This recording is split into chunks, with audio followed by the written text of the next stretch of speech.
Video like जरूर कर लीजिए और ऐसे वीडियो लगातार फ्री में पाने के लिए चैनल को तुरंत सब्सक्राइब कर लीजिए और बेल आइकन को जरूर टैप कर लीजिए ताकि आगे भी सारे वीडियो आपको मिलते रहे। यूट्यूब में फॉलो करते हैं तो प्लीज ये वाला फ्री टेलीग्राम चैनल जरूर ज्वाइन कर लीजिएगा। सारे नोटिफिकेशन सारे अपडेट यहीं पे आते हैं, ध्यान रखिए। Welcome to study for civil services backup channel. मेरा नाम सुमेधा ग्रेरी है और हिस्ट्री के सेशन में लास्ट सेशन में हमने पढ़ा था वर्ण सिस्टम के बारे में।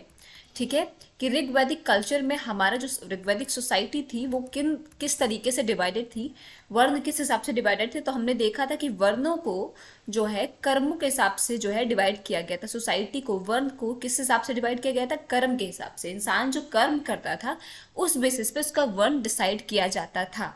ठीक है, फिर हमने फूड और ड्रिंक्स देखा था। शीर पाकोदन क्या होता है, जब बार्ले को दूध में मिला के बनाते थे तो उस डिश को शीर पाकोदन कहते थे। और क्रम्ब क्या था, जब बार्ले को दही में मिला के बनाते थे। ठीक है, आर्यंस हमारे दोनों होते थे, नॉन वेजिटेरियन वेजिटेरियन। किन किन का मीट प्रचलन में था, शीप और गोट का। और काऊ क्या थी, काऊ जो है अघन्य थी, उसको स्लॉटर नहीं किया जा सकता। ठीक है, ये हमने लास्ट सेशन में डिस्कस किया था। आज हम स्टार्ट करेंगे ज्वेलरी से, ठीक है, या क्लोथिंग से। ठीक, किस तरीके का जो है फैशन सेंस, एक तरीके से हम कह सकते हैं क्लोथिंग कैसी थी लोगों की, ज्वेलरी कैसी पहनते थे, इन सब चीज़ों को आज हम डिस्कस करेंगे। तो 3 तरीके की जो है क्लोथ्स बहुत प्रेवलेंट थे आपके वैदिक पीरियड में। ठीक है, जिनका नाम क्या था, निवि, वास और अधिवास। अब ये तीनों नाम आपको याद होने चाहिए कि निवि, वास और अधिवास क्या है। तो ये क्लोथिंग है, ये क्लोथ्स हैं जो वैदिक कल्चर में वैदिक पीरियड में लोग पहनते थे। निवि क्या होता है, जिसको अधो वस्त्र कहते थे, या फिर लिंगरी क्या है, ये lower part of the body में पहनी जाती थी। ठीक है, इसको क्या बोलते थे, निवि बोलते थे। वास क्या थी, वास सेंट्रल पार्ट, बॉडी के मध्य में जो है पहनी जाती थी। और अधिवास क्या थी, clothing covering the body like shawl and sheets etcetera. अब ऊपर से ओढ़ने के लिए जो शॉल और शीट्स, ये सारी चीज़ें, ये ऐसे कपड़े होते थे, उनको क्या बोलते थे, उनको अधिवास बोलते थे। तो निवि क्या हो गया, निवि को अधो वस्त्र भी बोलते थे, या लिंगरी जो हम लोअर पार्ट में बॉडी में लोग पहनते थे उसको निवि बोलते थे। वास क्या, जो हमारी सेंट्रल बॉडी को कवर करती थी, वो वैसी क्लोथिंग, वैसे क्लोथ को वास बोलते थे। अधिवास क्या, जो हम ऊपर से लोग तब शॉल ओढ़ लेते थे या शीट्स ओढ़ लेते थे बॉडी को कवर करने के लिए, उसको अधिवास बोलते थे। ठीक है, क्लोथिंग में क्या थे, एम्ब्रॉयडरी होती थी, मतलब कढ़ाईदार कपड़े होते थे। ठीक है, लोगों के कपड़े कढ़ाईदार भी होते थे। और मेन क्या थे, लोग पगड़ी भी, मर्द क्या थे, पगड़ी भी पहनते थे, टर्बन्स। ठीक है, लोग जो है, मेन जो है वो टर्बन, आदमी टर्बन्स भी पहनते थे, पगड़ी भी पहनते थे। ठीक है, तो आपकी बेसिकली 3 तरीके की क्लोथिंग जो है वो बहुत प्रेवलेंट थी, प्रचलन में थी। कौन कौन सी, निवि, वास और अधिवास।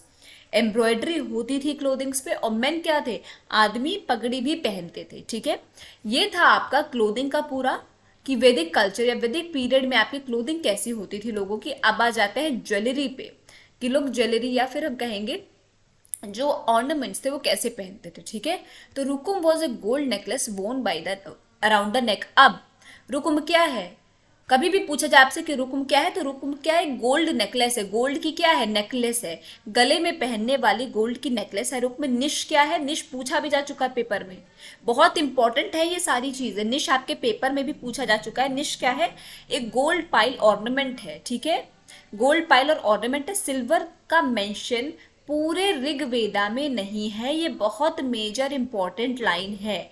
सिल्वर यानी चांदी का जो उल्लेख है वो आपके ऋग्वेदा में है ही नहीं। ठीक है, चांदी या फिर हम कहेंगे लोग जानते ही नहीं थे। कॉपर के बारे में भी आपने सुन लिया, आयरन के बारे में भी आपने सुन लिया, आपने गोल्ड के बारे में सुना है।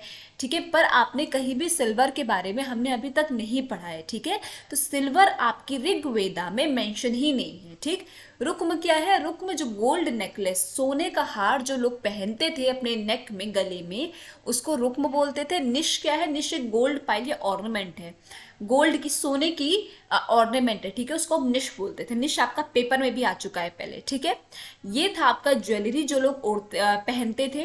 क्लोथिंग 3 तरह की हमने देख ली। अब एंटरटेनमेंट क्या था, Aryans were a fan of horses and chariots, रथ और घोड़ों के बहुत बड़े फैन थे आर्यंस। ठीक है, ठीक है, हमने देखा भी था ना कि जो है वार वगैरह होता था तो चैरियट्स पे ही बेसिकली वार होता था। ठीक है, इन और कौन सा जो है हम कहेंगे कि कौन सा ऐसे इंस्ट्रूमेंट थे जो बहुत लोग बजाते थे, तो वीणा बहुत प्रेवलेंट था। वीणा आपके वैदिक कल्चर में ऋग्वेदा में बहुत ज़्यादा बजाए जाने वाला प्रेवलेंट इंस्ट्रूमेंट था, ठीक है। आर्यंस 7 टोन्स ऑफ म्यूजिक जानते थे, यानी सारे गामा पाधा नीसा, सातों स्वर जो है 7 टोन्स ऑफ म्यूजिक आर्यंस को पता थी। अब सामवेद में से के थ्रू तो हमें अब मिला ही है सातों स्वर, तो ऑब्वियसली आर्यंस को पता ही होंगी, ठीक है। आर्यंस को 7 टोन्स ऑफ म्यूजिक के बारे में पता था। वीणा बहुत प्रचलन में रहने वाला इंस्ट्रूमेंट था तब, और आर्यंस बहुत ज्यादा फैन थे किसके, घोड़ों के और रथ के, ठीक है। ये था आपका एंटरटेनमेंट का सेक्शन जो आपके वैदिक पीरियड में था। आज का सेशन यहाँ पे एंड करते हैं। आई होप आपको समझ में आया होगा। कोई भी डाउट हो स्टूडेंट्स तो प्लीज कमेंट सेक्शन में कमेंट करके जरूर बताइएगा। और अभी तक अगर आपने चैनल को लाइक शेयर सब्सक्राइब नहीं किया है तो प्लीज कीजिए, बेल बटन को प्रेस करना ना भूलिए। Thank you so much for watching.